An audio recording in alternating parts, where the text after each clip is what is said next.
नमस्कार दोस्तों, आज मैं आपको गणित के बहुत इंपॉर्टेंट सवाल कराऊंगा और सभी सवाल प्रतिशत के हैं। ठीक है, प्रतिशत के क्वेश्चन हैं और मैं आपको यह भी बताऊंगा कि कौन सा सवाल कितनी बार आया है, क्योंकि ये सभी सवाल बहुत बार रिपीट हुए हैं। किसी संख्या का 32% उसी संख्या के 17% से 120 अधिक है, संख्या का मान क्या है? ये सवाल एसएससी में 5 बार आया है। यही सवाल एसएससी में 5 बार आ चुका है और कितना इंपॉर्टेंट होगा आप खुद समझ सकते हैं। देखिएगा, किसी संख्या का 32% 17% से कितने से 17% से 120 अधिक है। 32% 17% से 120 अधिक है, तो पहले ये देख लीजिए 17% से 32% कितना अधिक है? आप बोलोगे सर 15% अधिक है। कितना अधिक है? 15% अधिक है। और रुपए में कितना अधिक होगा? 120 अधिक होगा। भाई 17% से 120 अधिक है और 17% से ये 15% अधिक है, तो 15% की वैल्यू 120, हमें निकालनी है 100% की वैल्यू। कैसे निकालेंगे? 120 में 15 से डिवाइड कर देंगे, 100% का मान निकालने के लिए 100 से गुना कर देंगे। 15 अट्ठे 120, 8 का गुना 100 में कर दो 800। ये आपके सवाल का बिल्कुल सही जवाब हो जाएगा 800। किस ऑप्शन में है? D option. अब देखते हैं अगला प्रश्न। अगला प्रश्न है 6.1/4% के 1600 प्लस 12.1/12% के 800 किसके बराबर? बहुत अच्छा सवाल। ये जो प्रश्न है ना, देखिए 6.1/4% के मतलब होता है गुना, फिर 1600 है प्लस 12.1/2% है, के का मतलब होता है गुना, फिर 800 है। इसको हम सही तरीके से सॉल्व करेंगे, कैलकुलेशन में कोई गलती मत करना। 4 6 24, 24 में जोड़ेंगे 25, ये बटे में 4 है। परसेंट का मतलब भी बटे में 100 होता है, तो बटे में 100, 4 के गुना में आ जाएगा 100। ठीक है, गुने 1600 प्लस 12.5%। देखो 2 का गुना 12 में 24 में जोड़े 25, तो ये भी 25 हो जाएगा। इसी को हटा दो, ये भी 25 हो जाएगा। और बटे में कितना है? 2, और परसेंट का मतलब गुने में 100, तो 2 के गुने में 100 आ जाएगा और गुने में कितना? 800। ये सवाल है, यही सवाल है। चलिए अब इसको हल कर लेंगे और आपके सवाल का आंसर आ जाएगा, किसी को कोई समस्या नहीं होगी। देखिएगा 25, 100 का गुना 4 से होगा तो 400, गुने 1600 प्लस 25, 2 का गुना 100 से होगा 200, गुने 800। कटा लो, बस कटाना है और कुछ नहीं है। 2 जीरो से कटे 2 जीरो, 4 चौको 16, 2 जीरो से कटे 2 जीरो, 2 चौको 8। यहां तक क्लियर है सभी को? अब देखो 25 का गुना 4 से करो तो 100, प्लस 25 का गुना 4 से करो तो 100, और दोनों को करो प्लस, तो कितना हो जाएगा? 200। बस बी ऑप्शन हो जाएगा सवाल का सही जवाब। अब देखते हैं अगला सवाल। अगला प्रश्न है, एक विवाह समारोह में 32% महिला हैं। महिला मतलब वुमेन कितनी है भैया? 32%। 54% पुरुष हैं। मैन कितने हैं भैया? 54%। 196 बच्चे हैं। चाइल्ड कितने हैं? 196। ये परसेंट में नहीं है, ये संख्या में है। एसएससी में ये सवाल 5 बार आ चुका है। अब आपसे पूछा है उस समारोह में पुरुष कितने हैं। देखो समारोह में जो भी संख्या रही होगी सबको मिलाकर वो अपने आप में होगी 100%।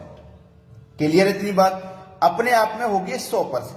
अब देखो 32% महिला हैं, 54% पुरुष हैं। अगर आप इन दोनों को जोड़ोगे तो कितना परसेंट हो जाएगा? 2 और 4 6%। भाई 2 और 4 6, 5 और 3 8, मतलब 86%। पुरुष और महिला दोनों को मिला के 86% हैं। अब 100% में से मैं 86% को माइनस कर दूंगा, बचेगा कितना? 14%। और 14% की वैल्यू कितनी है? 196 बच्चे। भाई देखो ये परसेंट में नहीं था, जब मैंने महिला और पुरुष का परसेंटेज हटा दिया 100 में से, जो बच्चा वही बच्चे का परसेंट होगा। बच्चे का परसेंट 14%, संख्या में बच्चे 196। अब 14% की वैल्यू 196 है, आपको निकालनी है कितने की परसेंट की वैल्यू? आपसे पुरुष की संख्या पूछा, मतलब 54% की वैल्यू आपको निकालनी है। कितने की? 54% की वैल्यू आपको निकालनी है। 54% की वैल्यू आपको निकालनी है। तो कैसे निकालेंगे? इस 196 में इस 14 से डिवाइड कर देंगे। 54% की वैल्यू निकालेंगे, 14 से गुना कर देंगे। ठीक है, चलिए 14 से 196 14 बार में कटेगा और 14 का गुना 54 से करो। 14 चौके 56 का 6, हासिल लगे 5, 14 पंजे 70 और 5 75, यानी कि आपकी 54% की वैल्यू हो जाएगी 756। कितने पुरुष होंगे? 756। पहला ऑप्शन हो जाएगा सवाल का सही जवाब। अब देखेंगे अगला सवाल। अगला प्रश्न है, एक व्यक्ति अपनी आय का 30% भोजन पर, 20% बच्चों की शिक्षा पर, शेष का 60% घर के किराए पर खर्च करता है। उसके पास आय का कितना प्रतिशत शेष बचा है? देखो, वो जो भी कमाता है, जो भी उसकी आय होगी वो अपने आप में होगी 100%। अब इस 100% में से वो 30% खर्च कर देता है भोजन पर। ठीक है, 30% भोजन पे खर्च किया, प्लस 20% बच्चों की शिक्षा पे खर्च कर दिया। 20% बच्चों की शिक्षा पे खर्च कर दिया। तो उसके पास अभी बचा कितना है? 30 और 20 मिला के उसने 50% खर्च कर दिया।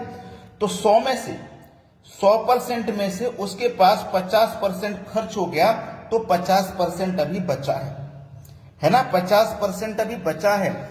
और जो शेष बचा है, शेष कितना बचा है? 50%। तो शेष का 60% घर के किराए पे खर्च कर रहा है। जो शेष बचा है उसका 60%। तो हम क्या करेंगे? शेष का 60% निकालेंगे। ये जो 50 है ना, ये जो 50 है, 60% किराए पे खर्च कर दिया। 50 का, ये अपने आप में 100% है, इसका 60% खर्च कर दिया, तो 40% बचा। ठीक है, 40% बचा। प्रतिशत से प्रतिशत कट गया, 0 से 0 कट गया, 5 चौको कितना निकल के आया? 20। कितना? 20% निकल के आया।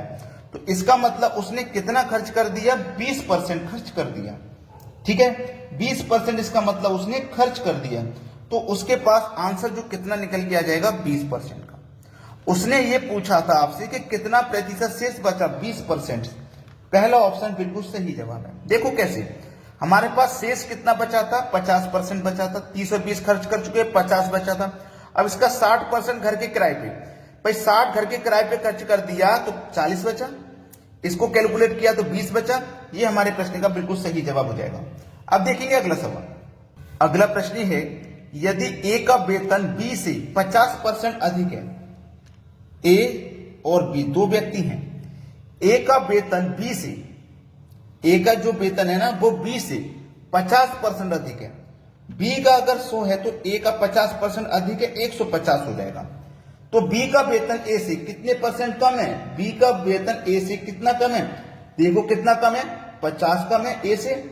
कितने पर? 150 पर। प्रतिशत के लिए 100 से गुना, 50 से 150 3 बार में, 3 से 100 को कटाएंगे 33 पूरा के 1/3 बार में।